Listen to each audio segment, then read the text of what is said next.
With some breaking news overnight to get to, President Trump says the negotiations with Iran will start back up this afternoon after canceling what he called a massive attack over the weekend, announcing it was at the request of Gulf allies. The president saying a deal is within reach. Here he is on Air Force One last night.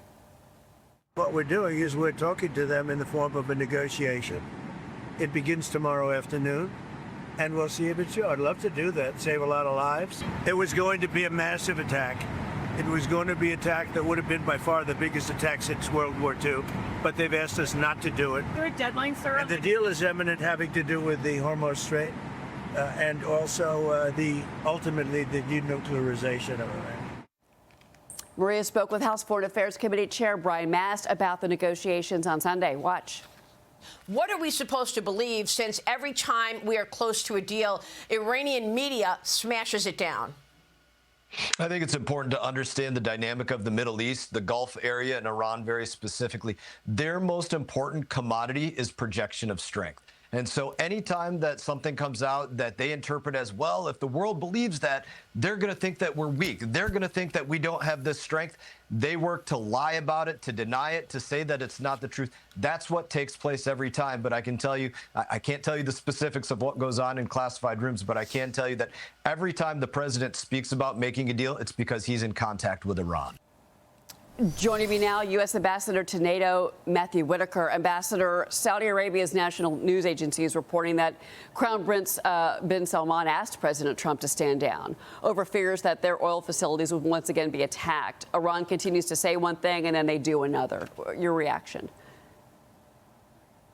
Well, good morning, Cheryl. It's good to be with you. My reaction is, President Trump continues to hold all the cards. He would prefer a diplomatic solution, a negotiation that resolves these important issues, the Strait of Hormuz, together with the denuclearization of Iran. But, the Iranians continue to not move quickly towards a deal.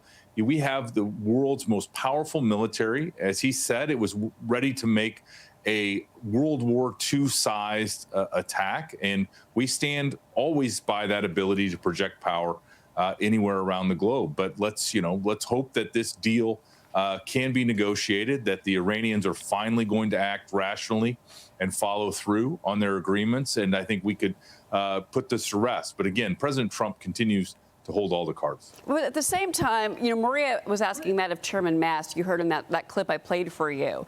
And I want to pick up on that, because if you hear from, like, say, Iran's defense minister, acting defense minister, they make a post on X and it says, well, we consider every threat to be real, take it seriously. But they don't kind of, clamp down on the deal. But then Iran's Fars international news agency, and that's the IRGC, they say that's just a big wish list from President Trump. They also posted that. So that's the difficulty, I think, that we're having trouble understanding, right? And the markets have been reacting with a lot of volatility, of course, to what we're seeing with the Strait.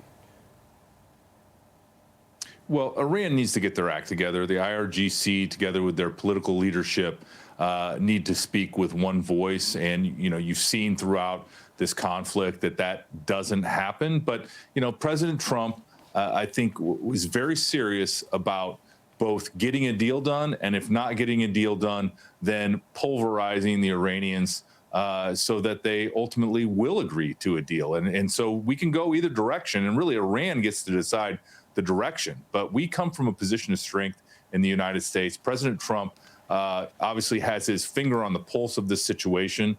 And right now, we're choosing diplomacy, negotiation, and to get a deal done. I think we're closer than we've ever been to a deal on this situation. But at the same time, we continue to be in a position of strength as it relates to Iran. So if these negotiations this week don't go anywhere, fail, then you think the president goes back and starts to attack again? That's a possibility. The president didn't put a timeline on this. He's going to obviously assess every day if there's progress, if they're moving towards kind of the red lines that he's been very clear about, both the opening and the free movement of commerce through the Strait of Hormuz, and making sure that Iran never has a nuclear weapon. And those are the two keys to this negotiation. I think we are close to getting that deal done. But again, we have a lot of power that we can project in the region and in the Gulf, but we also want to work with our allies like Saudi Arabia and so many others to get a deal that works for everybody in the region. Okay. I also want to ask you about the situation with Russia and Ukraine, because they traded new strikes. Russian officials say that Ukrainian drones killed 8 people overnight. They struck a massive retail warehouse. Ukraine says it hit 3 major Russian oil refineries over the weekend. So Russian attacks killed at least 9 people, injured more than 30 others. That was in Kyiv. President Trump is now saying he would not let Ukraine build Patriot missiles. Here's the president at Camp David on Friday. You have to be very judicious, but you have to be very careful. Now, we have not agreed to that. We're talking about it, but it's a hard thing to give away that kind of technology. If you give that technology, they can someday turn on you. You know, that is possible. Ambassador, what changed?